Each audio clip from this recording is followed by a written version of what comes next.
अस्सलाम वालेकुम दोस्तों, हम लोग दुबई में मौजूद हैं। अबू धाबी में इंडिया और ओमान का मैच हुआ। ओमान ने बहुत अच्छा परफॉर्म किया इंडिया के खिलाफ।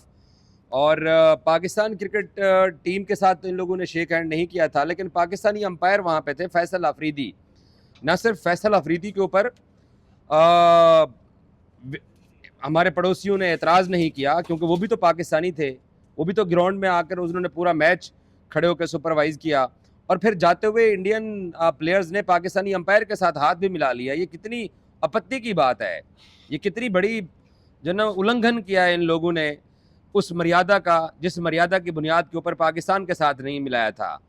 तो अंपायर दी वारी मर्यादा चेंज हो गई है, तो पाकिस्तान टीम दी वारी मर्यादा बदल गई है। अब अंपायर जो था वो आईसीसी का एम्प्लॉय था।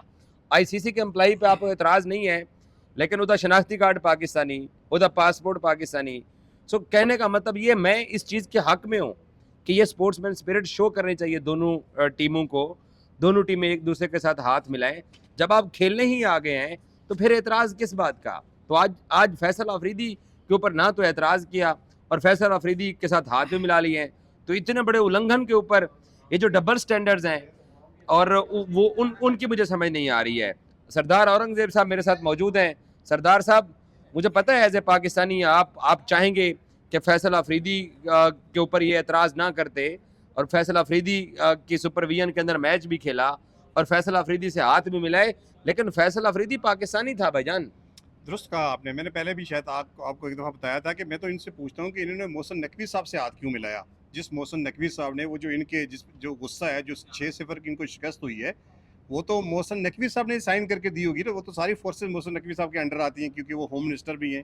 तो वहाँ पे जाके आपने हाथ कैसे मिला दिया? अब आपने पाकिस्तानी अंपायर से हाथ मिला दिया, तो ये आपके गले पड़ने वाला है, क्योंकि आगे जाके टूर्नामेंट के अंदर ये आपको जस्टिफाई करना पड़ेगा कि आप किस किस पाकिस्तानी से हाथ ही मिलाते हैं। यानी ये सारे लोगों से अगर आपने हाथ मिलाना है, तो फिर सलमान अली आगा से हाथ नहीं मिलाना। सलमान अली आगा भाई तो पाकिस्तान का कैप्टन है। तो ये जो इन्होंने ब्लेंडर किया ना, ये आगे जाके इनके गले पड़ता रहेगा और रोज़ इनकी ये बेइज्जती होती रहेगी, वो चाहे ग्राउंड के अंदर हो चाहे ग्राउंड के बाहर हो। अब ये तो उनको जवाब देना पड़ेगा ना कि अगर फैसल अफरीदी भी पाकिस्तानी है, तो फिर उनके साथ आपने कैसे हाथ मिला लिया? क्योंकि फैसल अफरीदी अगर आईसीसी के एम्प्लॉय है, तो एक तरफ से सलमान अली आगा भी पाकिस्तान टीम के कप्तान है, और पाकिस्तान क्रिकेट बोर्ड जो है ये आईसीसी के अंडर आता है, तो वो भी तो आईसीसी के एम्प्लॉय हुए। तो फिर इनमें फ़र्क कैसे हुआ? ये जस्टिफाई कैसे करेंगे कि किसके साथ हमने हाथ मिलाना है और किसके साथ हाथ नहीं मिलाना? नहीं, इनके पास कोई ना कोई दूरबीनी या कोई ना कोई ऐसा आईना होगा जिसमें से देख लेते होंगे कि ए ठीक पाकिस्तानी है तो ए गलत पाकिस्तानी है। नहीं, मुंडे साढ़े गलत ने। नहीं, मुंडे तो हमारे ठीक ही हैं सारे यार। वैसे फैसल अफरीदी साहब से यंग भी हैं सारे, देखने में खूबसूरत भी हैं, और मुझे नहीं लगता कि कैसे इन्होंने ये कर दिया। ये हाथ अगर हो सकता है बस का ड्राइवर पाकिस्तानी हो सकता है जिस होटल में रुके हुए हैं वहां पर स्टाफ नहीं, पाकिस्तानी मैं हो। आपको बता तो रहा हूँ, उसके बाद भी पाकिस्तानी आप सूर्या कुमार यादव की एक वीडियो है, ये एक पाकिस्तानी उनको जाके बता रहा है कि मैं पाकिस्तानी हूँ, आपसे वीडियो बनानी है। उन्होंने कहा यहाँ पे बाहर मीडिया भी खड़ा था और एक खातून भी खड़ी थी, उन्होंने भी एक वीडियो बनाई, शायद बर्थडे विश कर रहे थे उसकी किसी फैमिली मेम्बर को। तो बाकी तो सारा चीज़ ठीक ठाक है। इंडियन फैंस खड़े थे, पाकिस्तानी फैंस खड़े थे, उनसे भी उन्होंने तस्वीर वगैरह ली। तो ये यही चीज़ है ना कि आपने अब जस्टिफाई कैसे करना है कि कौन से वो लोग हैं पाकिस्तान के जिनसे हाथ मिलाना है, कौन से वो लोग हैं जिनसे नहीं मिलाना। तो ये तो अब इंडियन टीम ने फैसला करना है, इंडियन मैनेजमेंट ने फैसला करना है, या फिर गौतम गंभीर ने या सूर्या कुमार यादव ने, कि किन साफियों के साथ हमने सलाम करना है, किन प्लेयर्स के साथ हमने सलाम करना है। ये तो अब चलता रहेगा मेरे ख्याल में। लेकिन इसमें सरदार, आज भी हम बात कर रहे थे कि यार इसमें प्लेयर्स, मैं तो मुझे तो इंडियन प्लेयर्स भी बेचारे इतने कसूरवार दिखाई नहीं देते हैं। वह प्रोफेशनल प्लेयर्स हैं, उनको क्या एतराज़ कि हमने हाथ दुरुस्त। मिलाना है या नहीं मिलाना है। ये तो उनके ऊपर सब कुछ आ, थोपा जा रहा है ना। तो चीज़ें ख़राब जो हो रही हैं वो तो दिल्ली में बैठ के या फिर आईसीसी सही में कह जो रहे हैं, लोग हैं उनको वो सही कह रहे शायद हैं। दे रहे हैं। सूर्या कुमार यादव की जो वर्डिंग थी वो भी लिख के भेजी गई थी। जो आपके कोच हैं उनकी वर्डिंग भी लिखी हुई थी, और जो उनका मीडिया कल से वो फैला रहा है सारा कुछ, एक स्पेशल हिंदी का वर्ड आप बोलते हैं, मैं अक्सर भूल जाता हूँ। षड्यंतर। हाँ जी, वो जो षड्यंत्र फैला रहा है वो भी सारी लिखी, क्योंकि एक ही साफी 40 साफी एक ही ट्वीट कैसे कर सकते हैं? तो ये मेरे ख्याल में कंट्रोल चीज़ें सारी, कंट्रोल बीसीसीआई है, कंट्रोल आईसीसी उनको कंट्रोल कर रहा है, जय शाह उनको कंट्रोल कर रहा है। मुझे समझ नहीं है इस तरह के हथकंडे वो इस्तेमाल कर रहे हैं, और इसमें वो खुद जो गड़ा उन्होंने लोगों के लिए खरीदा है ना, गड़ा खुद है, उसमें मुझे लगता है खुद गिरेंगे। लेकिन वक्त के साथ साथ मुझे लग रहा है कि इस चीज़ का एहसास, क्या रियलाइजेशन होगी। यार होनी चाहिए जितनी मेरे ख्याल में इंटरनेशनल मीडिया देखता है। कोई भी आपने फॉक्स न्यूज़ की एक रिपोर्ट देखी थी, बहुत सारे और लोग ऑफ द रिकॉर्ड परसों जो है वो यूएई के प्लेयर एक दोस्त के साथ वहाँ पे खड़े होकर कह रहे थे यार इंडिया ने जो हरकत की है। आज बांग्लादेश के एक प्लेयर जाते जाते आरएस लोग से बात कर रहे थे कि जो उन्होंने किया वो बड़ा गलत किया। तो आपस में ऑफ द रिकॉर्ड तो लोग बात कर रहे हैं कि ये अच्छा नहीं हुआ। और जाहिर है डेफिनेटली यार जो क्रिकेट और लेवल है, ओमान जो की क्रिकेट, टीम में भी तो पाकिस्तानी लड़के शामिल हैं। हाँ आज उन्होंने भी आउट किया। और मजे की बात यह है कि 50 रन करने के बाद सजदा भी कर दिया उन्होंने ग्राउंड के अंदर। तो ये चीज़ें तो अब अगर आपने ये चीज़ें देखनी है, मोहम्मद वसीम जो यूएई के कैप्टन है वो भी तो पाकिस्तानी है। तो फिर आसिफ मुझे खान भी पाकिस्तानी है। आसिफ खान भी पाकिस्तानी है, आसिफ अफरीदी जो अंपायर थे आज पाकिस्तानी है, खुद संजय मंजरेकर और रवि शास्त्री जिनके साथ बैठ के कमेंट्री बॉक्स में बातें करते हैं या चाय एंजॉय करते हैं वो भी तो पाकिस्तानी है। वसीम अकरम हो गए, वकार यूनुस हो गए, इससे पहले बाजिद खान थे, उरूज मुमताज़ थी। तो ये कैसे डिफाइंड करेंगे किससे हमने हाथ मिलाना और किससे नहीं मिलाना? तो तो मुझे मुझे मुझे ज़ाती तौर पे ये लगता है कि कम से कम पूरी दुनिया के अंदर जो जग हंसाई हुई है, जिस तरीके से इन्होंने इस खेल को अपने पॉलिटिकल मकसद के लिए इस्तेमाल किया, और शायद आगे भी मैचेस में जाके इसको पॉलिटिकल मकसद के लिए इस्तेमाल करेंगे। मेरा ख्याल है कि अगर पाकिस्तान इनको 21 तारीख को एतवार को मैच हरा देता है तो भाईजान तबीयत साफ़ हो जानी है। बिल्कुल सही बात कहा। और पाकिस्तान का रिस्पांस देखने वाला होगा, पाकिस्तान के प्लेयर्स का रिस्पांस देखने वाला होगा, पाकिस्तान के मीडिया डिपार्टमेंट का रिस्पांस देखने वाला है। और हम जो लम्हा बालमा यहाँ टीम के साथ होते हैं, फिर हमारा रिस्पांस भी तो आना चाहिए। लेकिन मैं फिर भी कहता हूँ यार कि छोड़ें, आगे चले इन सारी चीज़ों को, क्योंकि हमें उस लेवल तक गिरना नहीं चाहिए, हमें इस खूबसूरत खेल को ख़राब नहीं करना चाहिए। और इसमें सियासत की इसमें मुदाखलत नहीं होनी चाहिए। नहीं नहीं, चाहे सियासत तो घुस चुकी है। नहीं देखें नहीं, देखें मैं जो कहता आईसीसी हाँ, ने जो आईसीसी ने पाकिस्तान टीम के मीडिया मैनेजर के बारे में जो ईमेल किया, उसके बारे में जितने लोगों ने ट्वीट्स किए हैं या जो प्रोग्राम किए हैं, जो ब्रेकिंग न्यूज़ की जा रही है, आज तो कुछ लोग ये ट्वीट कर रहे थे कि पाकिस्तान टीम के ऊपर, बल्कि पाकिस्तान क्रिकेट के ऊपर, कि 2 साल का बैन लगना चाहिए। ये ख्वाहिश हो सकती है उनकी, ज़ाहिर है ये उनकी ख्वाहिश है, इसमें बंदा क्या बात करे। लेकिन पाकिस्तान मीडिया जितना पिछले कुछ अरसे से जो कुछ कहता हुआ आ रहा है, हो वो सकता है, मैं एक जो बात करने लगा हूं, हो सकता है वो आईसीसी को पेश करें एविडेंस।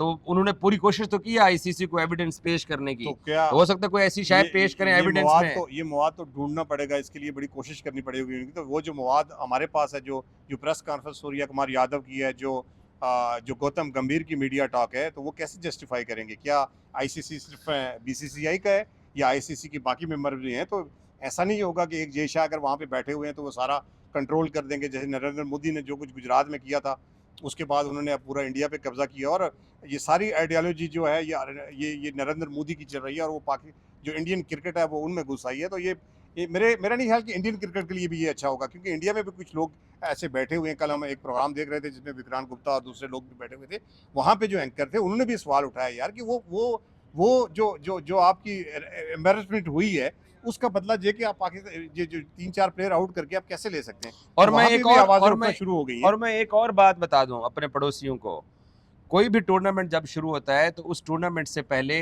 कैप्टन्स की, मैनेजर्स की और कोचेस की आपस में एक मीटिंग होती है। कोई भी टूर्नामेंट हो, चाहे आईसीसी का हो या एसीसी का हो। एक तो कप्तानों की प्रेस कॉन्फ्रेंस थी, उससे पहले एक मीटिंग होती है, ऑफ कैमरा होती है, वहाँ कोई मोबाइल यूज़ नहीं होता है। हमारे ज़राए ये बताते हैं, मैंने चेक किया है क्योंकि ओमान और यूएई की टीम में काफ़ी सारे पाकिस्तानी प्लेयर्स हैं, तो चेक किया है कि सूर्या कुमार यादव ने वहाँ आगा से हाथ मिलाया है। और इंडियन कोच ने पाकिस्तान के स्टाफ जो आया हुआ था, पाकिस्तान की तरफ से कोच और मैनेजर जो आए हुए थे और कप्तान आए हुए थे, उधर सारा शेक हैंड हुआ है। नहीं, उससे पहले जो कैप्टन की प्रेस कॉन्फ्रेंस थी, नहीं, ये उसमें कैप्टन की उसमें प्रेस कॉन्फ्रेंस से मैं पहले का मैं बात मैं कर रहा हूँ, बात उसके कर रहा बाद हूँ हुई ना, है। मैं यही बात तो कह रहा हूँ, मैच से पहले हुआ तो ये पहले हुआ, तो पहले तो उन्होंने हाथ मिलाया, मोहसिन रजा नकवी साहब से हाथ मिलाया, सलमान अली आगा से हाथ मिलाया, जो आप बता रहे हैं वो भी हाथ मिलाया। तो फिर कैमरों के सामने जाके तो ये ड्रामा करने की क्या जरूरत थी? यार और फिर बेचारे अगर ड्रामा बेकसूर कर हैं। दिया आपने तो इसको कंटिन्यू करें ना। आप क्यों किसी पाकिस्तानी से हाथ मिला लें? अब तो कोई भी पाकिस्तानी, कोई भी गैरतमंद पाकिस्तानी आपसे हाथ नहीं मिलाना चाहता, आप क्यों हाथ मिला रहे हैं? लेकिन फैसल अफरीदी वाले जो आपत्ति हुई है, ये आपत्तिजनक जो काम हुआ है, इसके ऊपर शायद इंडियन सरकार को या इंडियन स्पेशली मीडिया को, मैं सरकार को कुछ नहीं कहता, इंडियन मीडिया को इसके ऊपर आपत्ति होनी चाहिए कि ये इतना बड़ा अहंकार हो गया है, इतनी बड़ी ये गुस्ताखी हो गई है।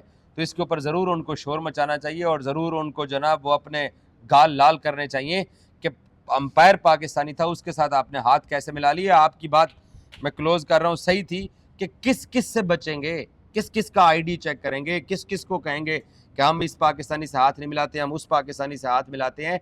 तो ये जो चीज़ इन्होंने खेल के अंदर शुरू की है, ये कहीं पे भी नहीं होती है। और सिर्फ ये इसलिए इकदाम किया गया बीसीसीआई की तरफ से क्योंकि ये एशिया कप बाइकआउट करने की इनके अंदर सकत ही नहीं थी। हमने रोका ना, हम बैठे रहे ना, जब तक मामलात सारे तय नहीं हुए, पाकिस्तान की टीम मैदान में नहीं आई। इनके अंदर इतनी भी सकत नहीं थी। लेकिन अब क्योंकि पाकिस्तान क्रिकेट एक रियलिटी है, पाकिस्तान क्रिकेट अपनी एक पहचान रखती है, तो अब ये पाकिस्तान को कुछ कर नहीं सकते। आज से कई साल पहले अमित शाह साहब ने एक टीवी इंटरव्यू के अंदर कहा था कि हो सकता है कि आईसीसी पाकिस्तान को टूर्नामेंट्स के अंदर शामिल ना करे। मैं तो उस दिन का इंतजार कर रहा हूँ। अब तो जय शाह साहब, उनके बेटा साहब जो हैं वो आईसीसी के अंदर हैं, तो पाकिस्तान को विमेंस वर्ल्ड कप आ रहा है, उससे निकाल दें, अपनी ख्वाहिश पूरी कर लें, लेकिन अपनी लोकल ऑडियंस को, उन सादा लोग हिंदुस्तानियों को बेवकूफ़ बनाने के लिए ये सारे टैक्टिक्स इस्तेमाल किए जा रहे हैं। अदरवाइज फिर आज पाकिस्तानी अंपायर के साथ हाथ ना मिलाया जाता जो कि मिलाया गया है। आपका बहुत शुक्रिया, thank you so much time देने के लिए।